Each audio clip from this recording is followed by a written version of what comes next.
मेरा नाम अंजलि है। मैं एक मिडिल क्लास फैमिली से बिलोंग करती हूँ। मैं काफ़ी पढ़ी लिखी हूँ।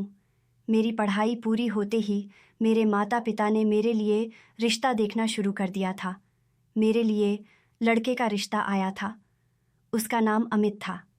दोनों ही परिवारों की रजामंदी से हम दोनों की शादी हो गई और मैं विदा होकर अपने ससुराल चली गई थी। मेरी ससुराल में मेरे पति के अलावा उनकी एक भाभी रहती थी। मेरे पति के माता पिता काफ़ी सालों पहले ही इस दुनिया को छोड़कर चले गए थे। मेरी जेठानी भी विधवा औरत थी।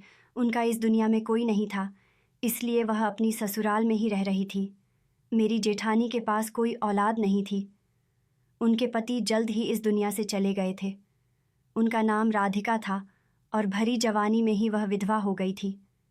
मैं हर रोज़ अपनी जेठानी के कमरे में चली जाती और उनसे बातें करने लगी थी। मेरी जेठानी बहुत अच्छी औरत थी। उन्होंने अपने देवर का बहुत ख्याल रखा था। उससे पहले उनके साथ जो कुछ भी हुआ था उसके बारे में मुझे नहीं पता, लेकिन मेरी जेठानी एक बहुत अच्छी औरत थी। मैं रोज़ अपनी जेठानी के कमरे में उनसे बातें करने के लिए चली जाती थी। बातें करते करते ही मैं उनकी पैर दबाने लगी। जब कुछ देर हो गई, वह सो गई, तो मैं किचन की तरफ चली गई। किचन में आकर मैंने भाभी के लिए चाय बनाई और उनके कमरे में उनको देने के लिए चली गई। अपने कमरे में जाते जाते मुझे 9 बज गए थे। अमित भी सोने के लिए लेट चुके थे। अकेले ही मैं घर के सारे काम करती थी, इसीलिए काफ़ी बिजी रहती थी। जब मेरे पति शाम को काम से वापस आते थे तब मैं उन्हें टाइम नहीं दे पाती थी, क्योंकि मेरी जेठानी शाम को 6 बजे के बाद अपने कमरे से बाहर नहीं निकलती थी और हर छोटे से छोटे काम के लिए वह मुझे आवाज़ देती थी। मुझे अपनी जेठानी के काम करके बड़ी खुशी होती थी। मैंने उनसे कह रखा था कि आपको बेड से अपना एक भी कदम नीचे उतरने की कोई ज़रूरत नहीं है। मैं आपका सारा काम खुद कर दिया करूँगी। मेरी बात सुनकर मेरी जेठानी बहुत खुश हुई थी और मुझे आशीर्वाद देने लगी थी। मुझे आशीर्वाद ही तो चाहिए थे। देखते ही देखते हमारी शादी को 3 साल हो गया, मगर अभी तक मुझे कोई बच्चा नहीं हुआ था। मेरी जेठानी बहुत संस्कारी औरत थी। मेरे पति कहते थे कि भाभी से आशीर्वाद ले लेना और तुम उनसे अपने लिए प्रार्थना करवाया करो। वो जो प्रार्थना करती हैं ऊपर वाला उनकी प्रार्थना को बहुत जल्दी सुनते हैं, इसीलिए तुम उनसे आशीर्वाद लेती रहा करो। मेरे पति ने भी कह रखा था कि अगर तुम मुझे खुश रखना चाहती हो तो तुम्हें मेरी भाभी को खुश रखना पड़ेगा और हमेशा उनका ख्याल रखना पड़ेगा। इसीलिए मैं बहुत अच्छे तरीके से चल रही थी, मगर इन सब में मेरा और मेरी जेठानी का रिश्ता कुछ मुरझा कर रह गया था। फिर एक दिन कुछ ऐसा हुआ जिसने मेरी ज़िंदगी को हिला कर रख दिया और मुझे हैरान कर दिया था, और मुझ पर यह राज भी खोल दिया गया था कि मुझे इस दुनिया में सबसे ज़्यादा किससे से नफ़रत है। मैं अपनी जेठानी के रोज़ रात को पैर दबाया करती थी। एक दिन जब मैं अपनी जेठानी के पैर दबाकर जा रही थी कि रात के 10 बज गए थे। मैं कुछ टाइम से नींद ना आने की मरीज़ बन गई थी, इसीलिए मैं नींद की दवाई खाकर सोने लगी थी। मैंने अपनी दवाइयों वाला डब्बा उठाया तो यह देखकर मैं तो परेशान ही रह गई थी कि इसमें तो मेरी नींद की दवाई थी ही नहीं। मेरी नींद की दवाई ख़त्म हो चुकी थी। रात का टाइम था, इसीलिए मैं अपनी दवाई का अरेंजमेंट भी नहीं कर सकती थी। अब मुझे नींद नहीं आ रही थी।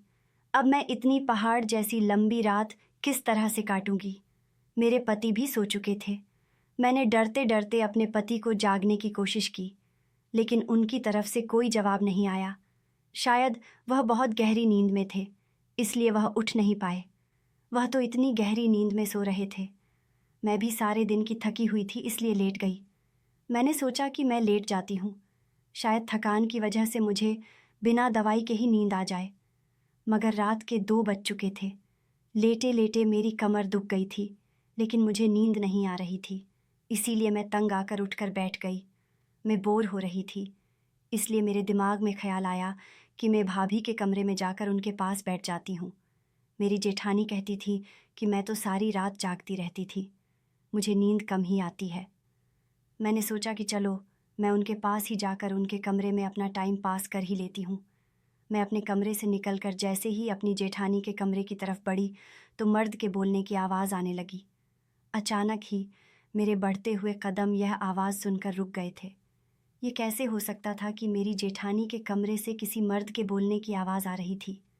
मुझे लगा कि यह मेरा वहम हो सकता है, इसीलिए मैं थोड़ा और आगे बढ़ी। तभी उस मर्द ने मेरी जेठानी का नाम लिया।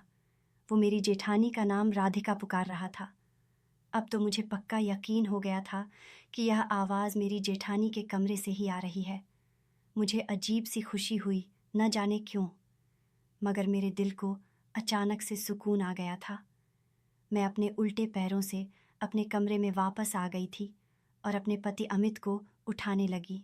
अचानक वह भी बौखलाकर उठ गए थे। मैंने उनसे कहा कि जल्दी उठो, भाभी के कमरे से किसी मर्द के बोलने की आवाज़ आ रही है।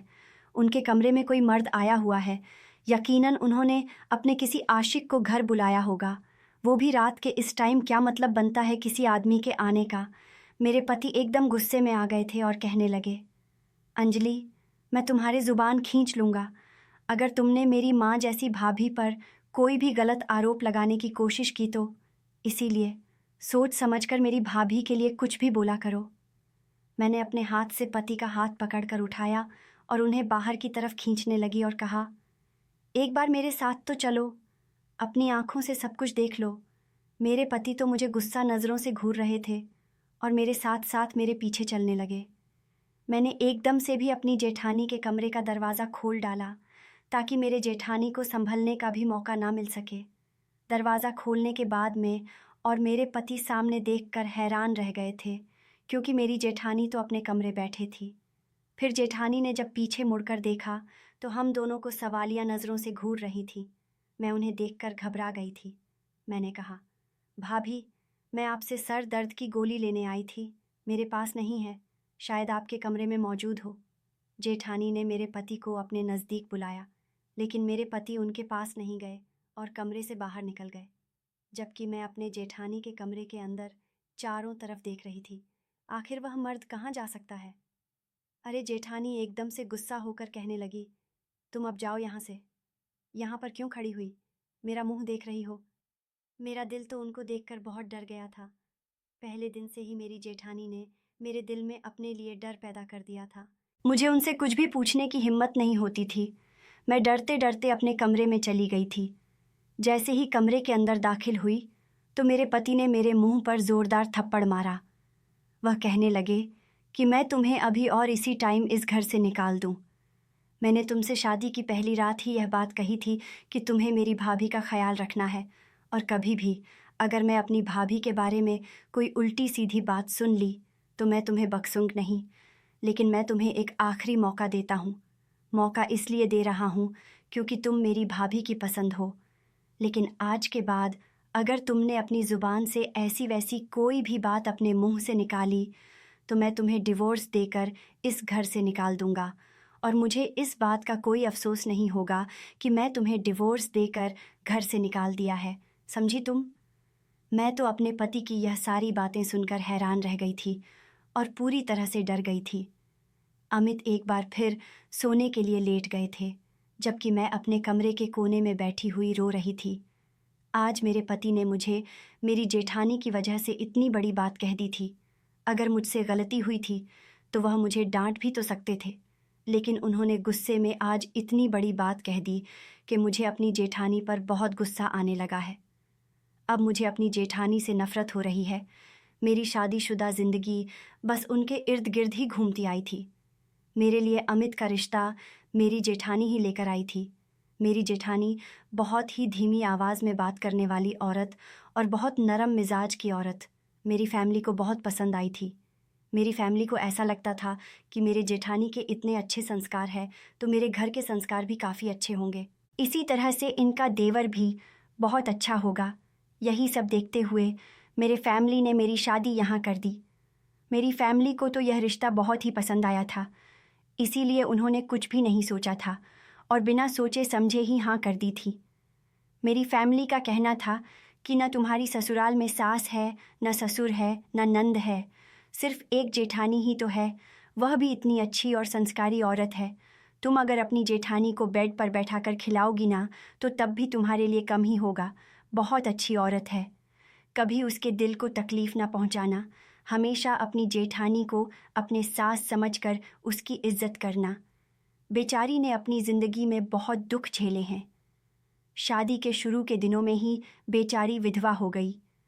वो काफ़ी टाइम से अपने देवर का ख्याल रख रही है, इसलिए तुम अपनी जेठानी का बहुत ख्याल रखना। मैंने अपने माता पिता की बात को अच्छी तरह से समझ लिया था। शादी की पहली रात में मेरे पति ने मुझे यही समझाया था कि मेरी भाभी का हमेशा ख्याल रखना। मेरी भाभी मेरे लिए माँ की तरह है। अगर तुम उनको खुश रखोगी ना तो समझो मैं तुमसे बहुत खुश रहूँगा। अमित की कहीं एक एक बात मेरे दिमाग में लिखी हुई है। तब से ही मैंने अपनी जेठानी का हमेशा ख्याल रखा, उनकी हमेशा सेवा की और अपनी जेठानी को ही अपना सब कुछ मान लिया था। अमित उठते बैठते मेरी तारीफ करते रहते थे, मगर शाम को जब अमित ऑफिस से घर आते थे तो काफ़ी घंटों तक अपनी भाभी के कमरे में बैठे रहते थे। अगले दिन भी कुछ ऐसा ही हुआ। शाम को जब अमित ऑफिस से आए तो अपनी भाभी के कमरे में बैठ गए और लगभग 1 घंटे बाद भाभी के कमरे से निकल कर आए। जब वह बाहर निकले तो बहुत गुस्से में दिखाई दे रहे थे। वह मुझे बात बात में अपना गुस्सा दिखा रहे थे। मैंने उनसे वजह पूछी तो कहने लगे, शायद वो सब बातें तुम भूल गई हो जो मैंने तुम्हें शादी की पहली रात से ही कही थी। मैंने कहा था कि मेरी भाभी का ख्याल रखना, मगर तुम तो बहुत ही लापरवाह हो। उनकी यह बात सुनते ही मेरा दिल टूट गया था। मुझे खूब रोना आ रहा था कि ना जान मेरी जेठानी को मेरी कौन सी बात बुरी लग गई होगी। मुझे यही डर था कि कहीं अमित मुझसे नाराज़ ना हो जाए। मैंने दोबारा से अपनी जेठानी की सेवा दिन रात करना शुरू कर दिया था कि मेरे पति मुझसे दोबारा से इम्प्रेस हो गए थे और अब सब कुछ नॉर्मल हो गया था। एक दिन मैंने अपने पति से ज़िद की, मुझे बाहर डिनर के लिए ले चलो। जब से हम दोनों पति पत्नी की शादी हुई थी तब से हम कहीं बाहर घूमने नहीं गए थे। हालांकि हमारी शादी को अब 2 साल हो चुका था। हम दोनों अपनी ज़िंदगी में बहुत खुश थे। जब शाम को अमित ऑफिस से आए तो मैं तैयार होकर उनका इंतज़ार कर रही थी। मैं खूब अच्छी तरह से तैयार हुई थी। मैंने रेड कलर की साड़ी पहनी थी और मैं उसमें बहुत ज़्यादा स्मार्ट लग रही थी। जैसे ही मेरे पति आए तो आते ही वह फ्रेश हुए और उसके बाद हम दोनों रात के डिनर पर चले गए थे। मेरे पति मुझे शहर के सबसे बड़े रेस्टोरेंट में खाना खिलाने के लिए ले गए थे। वहाँ पर इतना अच्छा लग रहा था, हमने खूब एंजॉय किया। घर जाने का मन ही नहीं कर रहा था।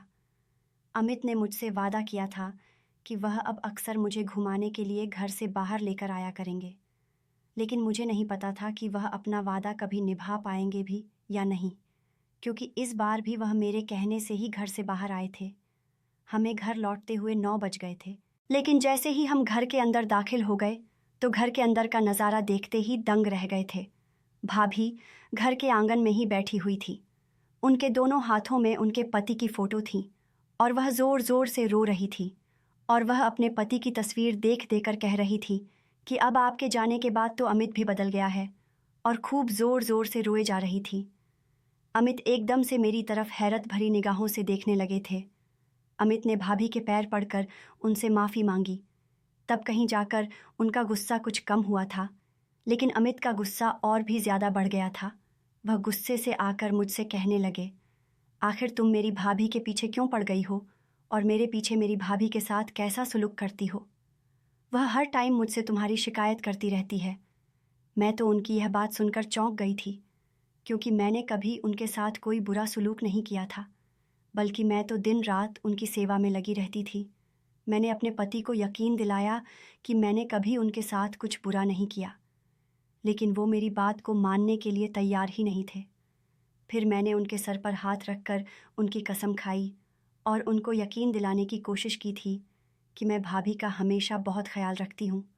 उस टाइम मुझे ऐसा लग रहा था जैसे मेरे लिए अपने पति को मनाना बहुत मुश्किल काम हो गया है, क्योंकि वह मेरी कोई भी बात सुनने के लिए तैयार ही नहीं थे। मैंने अपनी जेठानी की बहुत सेवा की थी, मगर वह तो उल्टा मेरे पति से मेरी ही शिकायत कर रही थी। अब ज़िंदगी में बहुत आगे बढ़कर मुझे एहसास हुआ था कि हम किसी के साथ अच्छा करते हैं तो बदले में पहले हमें बुराई ज़रूर मिलती है। हम अपनी ज़िंदगी की बड़ी से बड़ी परेशानी को ख़त्म कर सकते हैं, लेकिन किसी को यकीन दिलाना बहुत बड़ी बात है। अब जब मुझे अपनी जेठानी के कमरे से किसी मर्द की आवाज़ आई थी तो मुझे लगा था कि मैं इस औरत का सच सामने लाकर ही रहूँगी। आज से पहले तो मुझे इस बात का एहसास ही नहीं था, लेकिन अब मुझे अपनी जेठानी से बहुत ज़्यादा नफ़रत हो गई थी। मेरी शादीशुदा ज़िंदगी पर उनकी वजह से ग्रहण लग चुका है। अमित हर टाइम अपनी भाभी की ही फिक्र में लगे रहते थे। मैं तो जैसे जी उनके लिए और उनके घर के लिए नौकरानी बनकर रह गई थी। अब मैंने सोच लिया था कि मैं अपनी जेठानी की असलियत खुद ही जानकर रहूंगी और मेरे पति की आंखों पर जो पट्टी बंधी हुई है उसे उतार दूंगी। मैंने अपने आंसू पोंछ लिए और सोने के लिए लेट गई थी। सुबह जब मेरे पति ऑफिस जाने के लिए उठे तो उनका मूड नॉर्मल था, लेकिन मैं भी अपने मूड को नॉर्मल ही किया हुआ था। रोज़ की तरह मैं अपने कामों में बिजी हो गई थी तो एकदम से मेरी जेठानी मेरे पास आई और मुझे घूरते हुए मुझे देखकर कहने लगी, परसों रात तुम मेरे कमरे में क्या लेने आई थी? मैं भी उनकी आंखों में आंखें डालकर कहने लगी, कल रात मुझे आपके कमरे से किसी आदमी की बोलने की आवाज़ आ रही थी। मुझे तो बहुत टेंशन हो गई थी कि घर में न जाने कोई चोर ही ना घुस आया हो। इसीलिए मैं अमित को लेकर अपने साथ आपकी तरफ आ गई थी। भाभी कहने लगी, तुम्हें शर्म नहीं आती किसी के कमरे में ऐसे ताका झांकी करते हुए? मैं कमरे में थी तो कमरे में तो चोर नहीं आएगा। लगता है तुम्हारे दिल दिमाग में ही चोर घुस आया है। इस चोर को मैं तुम्हारे दिल से कैसे निकालूंगी? लेकिन मेरे पास एक रास्ता है। तुम्हें तुम्हारे पति से डिवोर्स दिलवा कर इस घर से मैं तुम्हें एक बार में ही निकलवा दूंगी। अगर मैंने अमित से कह दिया ना कि वह तुम्हें डाइवोर्स देकर इस घर से निकाल दे, तो वह मेरे एक बार के कहने पर ही तुम इस घर से निकाल देगा और सोचने तक का टाइम नहीं लेगा। तुम्हारे हाथ में डिवोर्स का पेपर देकर तुम्हें इस घर से चलता करेगा। मैं उनकी तलाक वाली धमकी से डर गई थी और सहम गई थी। इसीलिए मैंने उनसे कुछ नहीं कहा और खामोश ही रही। मैं हर रात की तरह आज भी अपने रूटीन के सारे काम से फ्री होकर अपने कमरे में चली गई थी। रोज़ की तरह अमित भी सो चुके थे। मैं भी लेट गई थी, जबकि मेरे कान अभी भी बाहर की तरफ ही लगे हुए थे। मैं हर आहट पर चौंक सी जाती थी। फिर जब रात के 12 बज गए तो मैं बड़ी हिम्मत करके चुपके चुपके दबे पांव उठकर अपने कमरे से बाहर निकल आई थी कि कहीं मेरे पति को ना पता चल जाए कि मैं अपने जेठानी के कमरे की तरफ जा रही हूँ, वरना वह मुझसे अब की बार पहले से भी और ज़्यादा नाराज़ हो जाते। मैं धीरे धीरे अपनी जेठानी के कमरे की तरफ चली गई थी। मैंने अपने कान उनकी खिड़की से लगा दिए थे। राधिका भाभी किसी से बातें कर रही थी। कह रही थी कि मैं बड़ी मुश्किल से अपने दिन गुजार रही हूँ। मुझे हमेशा इंतज़ार होता है कि कब रात होगी और कब तुमसे मेरी मुलाकात होगी। फिर किसी आदमी के बोलने की आवाज़ मेरे कानों में आने लगी। वह आदमी कह रहा था कि राधिका, मेरा भी यही हाल होता है। काश हम दोनों एक साथ रह सकते। मैं इतना ही सुनकर अपने कमरे में वापस लौट गई थी, क्योंकि मेरा शक अब दूर हो चुका था। मेरी जेठानी का कैरेक्टर सच में बहुत ख़राब था। वह कोई संस्कारी औरत नहीं थी, बल्कि वह तो संस्कार के नाम पर ड्रामा कर रही थी। अब मैं अपनी जेठानी का असली चेहरा अपने पति को दिखाना चाहती थी, मगर यह काम दुनिया का सबसे मुश्किल काम लग रहा था, क्योंकि वह अपनी भाभी पर बहुत विश्वास करते थे। वह तो अपनी भाभी को अपनी माँ समझ बैठे थे और समझते थे कि उनकी उम्र निकल गई है, इसीलिए वह कोई भी गलत काम नहीं कर सकती। जब सुबह हुई तो अमित के चेहरे पर अब भी 12 बजे हुए थे। उनका मूड मेरी तरफ से ज़्यादा अच्छा नहीं था। वह बात बात पर मुझे गुस्सा दिखा रहे थे। मैंने उनको मनाने की बहुत कोशिश की, तब जाकर कहीं वह मान गए थे, मगर शिकवा करना नहीं भूले थे। जब मैंने उनको मनाया और सॉरी बोला तो वो मेरे कहने पर मान तो गए थे। कहने लगे कि अगर आज के बाद तुमने मेरी भाभी के बारे में कोई भी गलत शब्द का यूज़ किया तो मैं बर्दाश्त नहीं कर पाऊँगा। गुस्से में ऐसे ही तुम्हें तलाक दे दूँगा और घर से भी निकाल दूँगा। फिर हम दोनों के हाथ पछतावे के सिवा कुछ भी नहीं बचेगा। तुम समझती क्यों नहीं हो मेरी बात? मैं उनकी बात को सुनकर परेशान हो गई थी, लेकिन मैंने उनका ध्यान दूसरी बातों में लगा दिया। मैंने अमित को थोड़ा मस्का लगाए और उनसे कहने लगी, अमित, आज हम कहीं घूमने चलेंगे और वैसे भी हमने डॉक्टर से आज अपॉइंटमेंट लिया हुआ है। आज मुझे डॉक्टर के पास चेकअप के लिए जाना है। मेरी शादी को 2 साल हो गया था, लेकिन अभी तक मेरे पास कोई औलाद नहीं थी, इसीलिए मैं अपना ट्रीटमेंट शुरू करवाने वाली थी और कुछ ही दिन पहले डॉक्टर ने मेरे कुछ टेस्ट भी करवाए थे। उसकी भी रिपोर्ट्स आज मिलने वाली थीं। अमित तो मेरी इस बात पर राज़ी हो गए थे और कहने लगे, ठीक है, मैं शाम को जल्दी आ जाऊँगा। तुम रेडी रहना। मैं शाम को अच्छे से तैयार होकर बैठ गई थी। अपने पति का आने का इंतज़ार कर रही थी। जैसे ही अमित घर में आए तो हम डॉक्टर के पास जाने के लिए घर से निकल गए थे। डॉक्टर ने हम दोनों को बड़े गौर से देखा और कहने लगा कि आप लोग बच्चे के खातिर इलाज क्यों करवा रहे हो, जब आप दोनों औलाद चाहते ही नहीं हो तो? मैंने डॉक्टर की तरफ बड़ी हैरानी से देखकर उनसे पूछा, डॉक्टर, आप क्या कहना चाहते हो? डॉक्टर कहने लगा, आप दोनों की रिपोर्ट से पता चला है कि आप दोनों ही प्रेगनेंसी रोकना चाहते हैं, इसीलिए आप किसी दवाई का इस्तेमाल कर रहे हो। आखिर यह कैसे हो सकता था? मैं तो यह सुनकर हैरान रह गई थी। हम दोनों के सर पर तो आसमान टूट पड़ा था। मैंने अपने पति की तरफ शक की निगाहों से देखा, जबकि वह भी मुझ पर शक किए बैठे हुए थे। उसके बाद हम दोनों घर वापस आने के लिए निकल गए। सारे रास्ते हम दोनों ने एक दूसरे से कोई बात नहीं किया, खामोशी से घर की तरफ आने लगे। फिर जैसे ही हम अपनी गली में आए तो अमित की बाइक का पेट्रोल ख़त्म हो गया था। अमित अब और भी ज़्यादा गुस्से में आ गए थे। हम दोनों अब पैदल ही घर की तरफ चल पड़े थे। मैंने देखा कि घर का दरवाज़ा तो खुला ही हुआ था, अंदर से कोई लॉक नहीं लगा हुआ था। हम दोनों जब घर के अंदर चले गए तो भाभी के कमरे से उनके बोलने की आवाज़ आ रही थी। तभी हम दोनों आंगन में ही रुक गए और उनकी आवाज़ सुनने की कोशिश करने लगे। भाभी कह रही थी कि जल्दी करो, मैं अपना सामान पैक कर चुकी हूँ, आज मैं इस घर को हमेशा हमेशा के लिए छोड़कर चली जाऊंगी। फिर तभी किसी मर्द की आवाज़ आई। वह कह रहा था कि हाँ राधिका, इससे पहले कि तुम्हारा देवर और देवरानी वापस लौट आए, हम यहाँ से निकल जाते हैं। मेरे पति भी यह सारी बातें सुन रहे थे। उनकी आंखों में तो आंसू आया था। तभी उन्होंने ज़ोर से भाभी के कमरे का दरवाज़ा खोल दिया। जैसे ही हमने कमरे के अंदर देखा तो भाभी के साथ साथ एक आदमी भी खड़ा हुआ था। मैं भी अमित के साथ साथ ही भाभी के कमरे में चली गई थी। अमित ने उस आदमी का गिरेबान पकड़ लिया। अमित ने उसकी बुरी तरह से पीटना शुरू कर दिया। थप्पड़ ही थप्पड़ मारने लगे और उसको मार मार कर उसकी हालत ख़राब कर दी, जबकि भाभी उसे आदमी को बचाने की हर तरह से कोशिश कर रही थी। फिर वह कहने लगी, अमित, एक बार मेरी बात तो सुन लो। अमित, ऊपर वाला के लिए प्लीज़ एक बार मेरी बात सुन लो, इसको छोड़ दो, यह बेकसूर है। तभी अमित ने आगे बढ़कर अपनी माँ जैसी भाभी के मुंह पर भी थप्पड़ दे मारा था। यह देखकर मुझे बहुत खुशी हुई थी, क्योंकि वह औरत हमें इतने दिनों से बेवकूफ़ बना रही थी। वह आदमी तो सोफे पर जा गिरा था और भाभी भी पूरी तरह से रो रही थी। मैं एकदम से घबरा गई थी कि आखिर आज मेरे पति ने अपनी भाभी पर कैसे हाथ उठा लिया।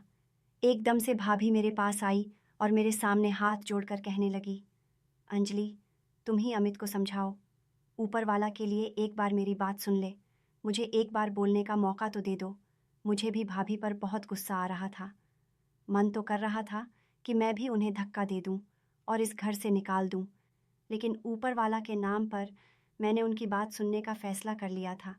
मैंने भी अमित को रोक दिया था और वह आदमी सोफे पर बैठ गया था। वह काफ़ी ज़ख्मी हालत में हो गया था, क्योंकि मेरे पति ने उसे बहुत बुरी तरह से मारा था। मैंने भाभी से कहा, कहो आप क्या कहना चाहती हो? और अमित से कहने लगी कि एक बार भाभी की बात सुन लो। भाभी ने बताया कि उनका अफेयर 5 साल से इस आदमी के साथ चल रहा है। जब उनके पति की मौत हो गई थी, उसके बाद से ही ये इस आदमी ने उनको प्रपोज़ किया था। भाभी ने बताया कि इसका नाम संजय है और ये शादी से पहले से ही मुझे पसंद करता था। अब जब से इसे पता चला था कि तुम्हारे भैया की मौत हो चुकी है, तब से यह मुझे और भी ज़्यादा पसंद करने लगा था और यह मुझसे दोबारा शादी करना चाहता था। संजय की बहन मेरे भाई की पत्नी है और अपनी शादी से पहले मैंने संजय की बहन को बहुत ज़्यादा तंग किया था। संजय मेरी भाभी का छोटा भाई है। मैंने अपनी भाभी की ज़िंदगी में बुरी तरह से जहर बो दिया था और मेरा भाई मेरे भड़काने पर मेरी भाभी को बुरी तरह से पीटता था। मेरी भाभी तो हर तरह से बहुत अच्छी, समझदार और सुलझी हुई लड़की थी, इसीलिए मैंने उसका रिश्ता अपने भाई से तय कर दिया था। भाभी रो रो कर अपनी कहानी सुनाए जा रही थीं। उन्होंने बताया कि मेरे मायके में सिर्फ मेरे भैया भाभी ही रहते थे। मेरे माता पिता तो मुझे बचपन में ही छोड़कर चले गए थे। एक मेरा छोटा भाई ही था जो मुझे बहुत प्यार करता था, लेकिन जब से उसका चक्कर संजय की बहन से चल गया था, तब से वह अपनी बहन पर ध्यान देना भूल गया था। बस तभी से मुझे अपनी भाभी यानी संजय की बहन से नफ़रत हो गई थी। इसीलिए मैंने उसको परेशान करना शुरू कर दिया था और मैं उसकी छोटी छोटी शिकायत थी अपने भाई से करने लगाती रहती थी। मेरा भाई मेरे कहने पर बहुत ज़्यादा चलता था, इसीलिए मैंने अपनी भाभी को अपने भाई से तलाक दिलवा कर अपने मायके के घर से उसको निकलवा दिया था। उसके बाद मेरी शादी यहाँ पर हो गई। मेरा इरादा था कि मैं इस घर पर अकेली राज करना चाहती थी, लेकिन मेरे भाग्य में ऐसा मुमकिन नहीं था। मेरे पति शादी के 6 महीने बाद ही मुझे छोड़कर चले गए। इसके बाद मैंने सोचा कि मैं इस घर को छोड़कर कभी नहीं जाऊंगी। मैं इस घर पर अकेली ही राज करना चाहती थी, लेकिन लोगों का कहना था कि तुम्हें अपने देवर की शादी करनी चाहिए। इसीलिए दुनिया वालों की बातों में आकर मैंने अपने देवर के लिए रिश्ता देखना शुरू कर दिया, जिसके बाद तुम इस घर में आ गई और मैं हमेशा ही अमित से तुम्हारी शिकायत करती थी कि वह तुम्हारे नेन नखरे ना उठाया करें और कहती थी कि तुम मेरे साथ उसके ऑफिस जाने के बाद बहुत बुरा सलूक करती हो। मैं इस घर में अपना हक जमाने के लिए तुम्हें नीचा दिखाना चाहती थी, लेकिन संजय ने मुझे बताया कि जब से उसकी बहन की शादी हुई थी तब से ही वह मुझे पसंद करता था और मुझसे शादी भी करना चाहता था, लेकिन उसने कभी मुझसे अपनी मोहब्बत का इजहार नहीं किया था। जब इसे पता चल गया कि मेरा पति मर चुका है, उसके बाद इसने मुझसे मिलना शुरू कर दिया था। मेरी भाभी मतलब संजय की बहन संजय के घर पर तलाक लेकर मेरे भाई से जा चुकी थी। मेरे भाई ने उसे मेरे कहने पर निकाल दिया था और मेरी शादी यहाँ हो गई थी। उसके बाद मेरा पति मर गया और तुम इस घर में आ गई। बाद में मुझे संजय की मोहब्बत का एहसास हुआ था कि मुझे उसकी बहन के साथ ऐसा नहीं करना चाहिए था। अगर मुझे पहले पता होता कि वह मुझसे मोहब्बत करते हैं तो मैं उनकी बहन के साथ कभी बुरा नहीं करती और खुशी खुशी संजय के साथ अपना घर बसा लेती। लेकिन बाद में मुझे पता चला कि संजय मुझसे मोहब्बत करता है, तो मैं कंफ्यूज हो गई थी कि अब क्या किया जाए, क्योंकि मैं नहीं चाहती थी कि मेरी सच्चाई कभी भी खुलकर अमित के सामने आ जाए, क्योंकि अमित मुझे बहुत इज्जत दिया करता था। अमित मेरा बहुत कहना मानता था। इसीलिए मैंने यहाँ पर भी वही तरीका अपनाया जो मैंने अपने भैया भाभी के साथ अपनाया था। मैंने तुम्हें निकालने की कोशिश की कि तुम तंग आकर इस घर से खुद निकल जाओ, लेकिन तुम बहुत ढीठ निकली। मेरा घर मेरी ही गलती की वजह से बिखर गया था। जब से अमित ने तुमसे शादी की थी तभी से मेरे दिल में अमित के लिए नफ़रत बढ़ चुकी थी। मैं इस घर में अपना राज जमाना चाहती थी, लेकिन अमित तुमसे इतना ज़्यादा प्यार करता था कि यहाँ रहते रहते मुझे अपनी इज्जत कम होती हुई नज़र आ रही थी। अमित ने मुझे अपनी माँ का दर्जा दे दिया था और मैं उससे नफ़रत करने लगी थी। मैंने सोच रखा था कि मैं अपनी मोहब्बत को पाकर ही रहूँगी। मैं संजय से शादी करना चाहती थी और मैं अब संजय के साथ यहाँ से चली जाऊँगी और मैं तुम दोनों के खाने में प्रेगनेंसी न ठहरने वाली दवाई भी मिला दिया करती थी, ताकि अगर तुम्हारा बच्चा हो गया तो अमित उस बच्चे से भी और ज़्यादा प्यार करने लगेगा और मेरी तरफ से अपना ध्यान हटा लेगा, क्योंकि मैं ऐसी ज़िंदगी नहीं गुजारना चाहती थी। ज़्यादातर विधवा की कोई वैल्यू नहीं होती, लेकिन मैं ऐसा नहीं चाहती थी। मैं चाहती थी कि इस घर में मुझे मालकिन बनाकर रखा जाए और हर काम मेरी मर्ज़ी के मुताबिक ही होना चाहिए। यही वजह है कि अभी तक तुम प्रेग्नेंट नहीं हो। काफ़ी टाइम से मुझे संजय कह रहा था कि तुम मेरे साथ भाग जाओ। मेरी और संजय के साथ मुलाकात बढ़ने लगी थी। मैं अपने कमरे की खिड़की खोल दिया करती थी, जिसके सहारे संजय खिड़की से मेरे कमरे में आ जाया करता था और हम दोनों रात को एक दूसरे से बातें किया करते थे। हम दोनों ने शादी करने का इरादा कर लिया था। अब मैं संजय के साथ घर छोड़कर जा रही हूँ। हम दोनों ही अब शॉक्ड रह गए थे। मेरी जेठानी ने तो मेरी ज़िंदगी में जहर खोलने की कोई कमी नहीं रखी थी। मुझे तो अपनी जेठानी पर बहुत ज़्यादा गुस्सा आ रहा था। हम सब खामोश खड़े हुए थे। इतनी ही देर में संजय बोल पड़ा और कहने लगा, राधिका, तुम्हें क्या लगता है मैं तुमसे प्यार करता हूँ? मैं तुमसे प्यार करने का सिर्फ नाटक कर रहा था। मैं तुम्हें यहाँ से बहाने से भगा कर ले जाता और किसी सड़क के किनारे ले जाकर छोड़ देता। क्या मुझे नहीं पता कि तुमने मेरी बहन के साथ कितना बुरा किया था? तुम्हारी वजह से मेरी बहन आज तलाकशुदा होकर घर में बैठी हुई है और खून के आंसू दिन रात रोती रहती है। अपनी बहन को देख देख कर मुझे सबसे ज़्यादा गुस्सा सिर्फ तुम पर आता था। इसीलिए मैंने तुम्हारे साथ प्यार का ढोंग रचाया और तुम्हें अपने प्यार के जाल में फंसा लिया। मुझे पता था कि तुम बहुत बड़ी लालची औरत हो, तुम हर घर में अपनी चलाना चाहती हो। इसीलिए तुमने अपने भाई की ज़िंदगी बर्बाद कर दी और अब यहाँ पर तुम अपने देवर की ज़िंदगी भी इसी तरह से बर्बाद करने जा रही थी। मैंने सोच लिया था कि मैं तुमसे इसी तरह से बदला लूँगा। जब मैं तुम्हें यहाँ से लेकर भाग जाता तो सारे मोहल्ले में तुम्हारी बदनामी हो जाती और उसके बाद मैं तुम्हें नहीं अपनाता, तो तब तुम्हें पता चलता कि किसी को धोखा देना कैसा होता है।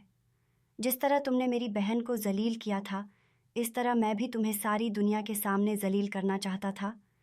लेकिन इससे पहले ही इन दोनों को हमारी सच्चाई के बारे में पता चल गया। तुम्हें क्या लगता था कि मैं तुमसे शादी करना चाहता हूँ? यह तुम्हारी बहुत बड़ी गलतफहमी है। मैं तो सिर्फ तुमसे बदला लेना चाहता था, इसीलिए तुम्हारे साथ प्यार का खेल रहा था और रोज़ तुमसे मिलने के लिए यहाँ पर आता था। मैं कभी भी तुम जैसी औरत से शादी नहीं कर सकता। जो दूसरों का घर नहीं बसने दे सकती है, तो उसका खुद का भी घर नहीं बस सकता।